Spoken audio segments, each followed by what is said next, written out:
जय श्री कृष्णा। आइए सुनते हैं दशा माता के 5वें दिन की कथा। एक राजा की 2 रानियां थी। राजा की प्यारी रानी को लक्ष्मी कहा जाता था और दूसरी रानी को रानी होने पर भी कुलक्ष्मी कहा जाता था।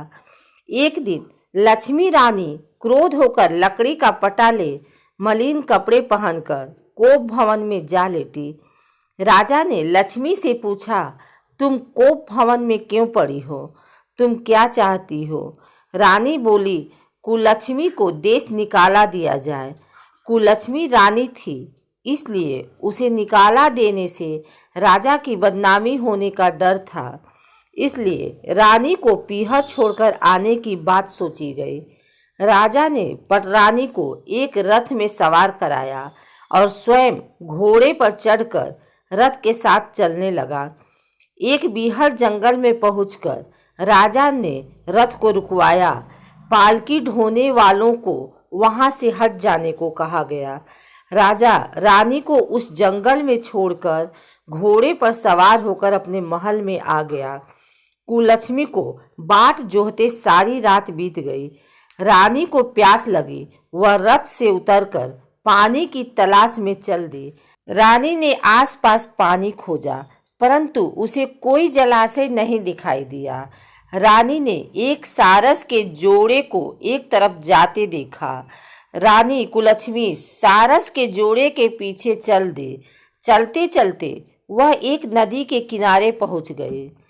रानी निर्वस्त्र होकर उसी नदी में स्नान किया और जल पीकर अपनी प्यास बुझाई। उस समय कुछ अन्य स्त्रियां भी स्नान कर रही थी। स्नान करने के बाद उन स्त्रियों ने दशा माता का डोरा लिया। उनके पास एक डोरा बच गया। उन्होंने रानी से डोरा लेने का अनुरोध किया। रानी डोरा लेकर अपने रथ में आकर बैठ गई। दशा माता ने रानी की परीक्षा लेने के लिए एक बुढ़िया का वेश धारण कर उसके रथ के पास आई। वह रानी से बोली कि बेटी, यहाँ बैठी क्या कर रही हो? रानी ने बुढ़िया से कहा, पहले तुम बताओ तुम कौन हो? बुढ़िया ने उत्तर दिया, मैं तुम्हारी मौसी हूँ। तब रानी उसके गले लगकर रोने लगी। उसने अपनी विपदा भरी सारी कहानी बुढ़िया को बता दी। अंत में रानी ने बुढ़िया से कहा, अब मुझे केवल तुम्हारा ही सहारा है, मेरी रक्षा करो। दशा माता की कृपा से उसी जगह माया का शहर बस गया। रानी के भाई भाभी आदि सारा मायका वहां प्रकट हो गया। रानी ने अपने पीहर के साथ मिलकर 9 दिन दशा माता की कथा कहानियां सुनाई। 10वें दिन डोरे की पूजा होनी थी। उस दिन सवेरे उठकर दशा माता ने रानी से कहा, नदी में स्नान कर आओ, वहां तुमको स्वर्ण कलश मिलेगा, तुम उसे ले लेना और जो डोली तुम्हें लेने आए उसमें बैठ जाना। किसी से ये मत पूछना कि यह डोली किसकी है। रानी ने नदी में स्नान किया।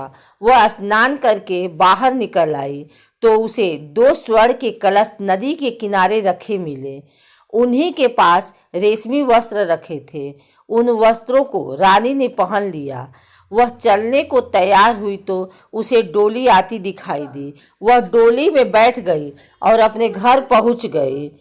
घर पहुंचकर उसने माया के परिवार की सब महिलाएं सहित दशा माता के डोरे की पूजा की। सुहागिनों को भोजन कराया। इसके बाद उसने पारण किया। अब रानी अपने पीहर में आनंद पूर्वक सबके साथ मिलकर रहने लगी।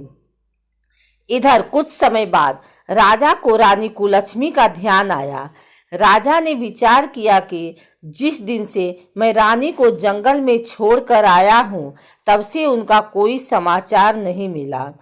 चलकर देखना चाहिए कि रानी कुलक्ष्मी का क्या हाल है। मंत्रियों ने राजा को समझाया कि अब रानी से मिलना आपके लिए ठीक नहीं होगा, परंतु राजा ने मंत्रियों की बात पर कोई ध्यान नहीं दिया। वह घोड़े पर सवार होकर उसी स्थान पर पहुंचा जहां पर रानी को छोड़ आया था। राजा को यह देखकर बड़ा आश्चर्य हुआ कि यहाँ तो सघन वन था। परंतु अब यहाँ रमणीक बस्ती बसी हुई है। राजा ने लोगों से पूछा, यह कौन सी नगरी है? लोगों ने उसे बताया कि यह कुलक्ष्मी का नगर है। अब तो राजा के आश्चर्य का ठिकाना न रहा। वह बार बार सोच रहा था कि क्या यह नगर मेरी पटरानी कुलक्ष्मी द्वारा बसाया नगर है? राजा ने कुलक्ष्मी के महल के पास जाकर सूचना भिजवाई कि उनसे अमुक देश के राजा मिलना चाहते हैं। रानी ने राजा को पहचान कर मिलने से मना कर दिया, परंतु मौसी ने उसे समझाया कि हिंदुओं में तो पति परमेश्वर माना जाता है। तुम्हें यही उचित है कि तुम यथाशक्ति उनका आदर सत्कार करो। मौसी के कहने पर रानी कुलक्ष्मी ने राजा को महल में बुलवाया। दोपहर को राजा को भोजन पर बुलाया गया। राजा के साथ नाई भी था। रानी राजा और नाई को भोजन कराने लगी। पहली बार रानी ने नाई की पतल पर भोजन परोसा तो नाई ने रानी के पैर पर एक छींटा लगाया। रानी इस भेद को नहीं समझ सकी कि नाई ने उसके पैर पर रायते का छींटा क्यों मारा। रानी दूसरी बार पोशाक बदलकर फिर आई। राजा मन में सोचने लगा कि यहाँ तो बहुत सी रानियां हैं, सबकी शक्ल एक जैसी है, मैं अपनी रानी को कैसे पहचानूंगा। डेरे में आकर राजा ने नाई से कहा, यहाँ तो कई रानियां हैं, मैं अपनी रानी को कैसे पहचानूं। नाई बड़ा चतुर था। वह बोला, रानी तो एक ही है, परंतु वह पोशाक बदल बदल कर हमारे सामने आ रही है। राजा ने नाई से पूछा, तुझे कैसे पता चला कि रानी एक ही है? नाई बोला कि मैंने उनके पैर पर रायते का छींटा मारा था। वह 3 बार कपड़े बदलकर हमारे सामने आई, परंतु वह छींटा उनके पैर पर तीनों बार लगा था। अगले दिन रानी ने राजा को अपने महल में बुलवाया।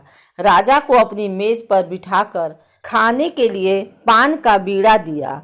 पान खाकर राजा पलंग पर लेट गया और रानी उसके पैर दबाने लगी। राजा ने रानी से अपने किए के लिए क्षमा मांगी और रानी को अपनी राजधानी में चलने को कहा।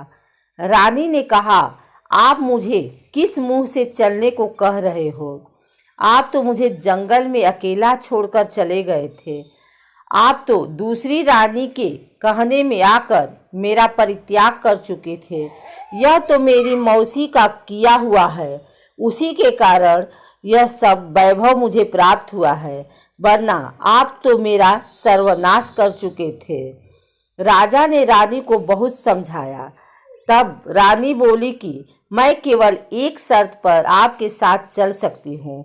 आप मेरी मौसी से वरदान मांगेंगे कि यह नगरी आपकी राजधानी के पास पहुंचा दें, जिससे जब मेरा मन चाहे आपके पास रहूं और जब जी चाहे तो मौसी के दिए महल में चली जाऊं। मेरी मौसी बड़ी दयालु हैं, संभव है कि वह हमारी बात मान जाए। राजा ने दशा माता मौसी से प्रार्थना की। मौसी ने राजा की बात मानकर दोनों शहरों को पास पास स्थापित कर दिया, मानो एक दूसरे के ही भाग हों। राजा ने दशा माता की कृपा का फल जानकर शहर में ढिढोरा पिटवाया कि उसकी प्रजा दशा माता की पूजा किया करे। भगवती दशा माता ने जिस प्रकार कुलक्ष्मी पर दया करी, वैसी ही दया सब जनों पर करें।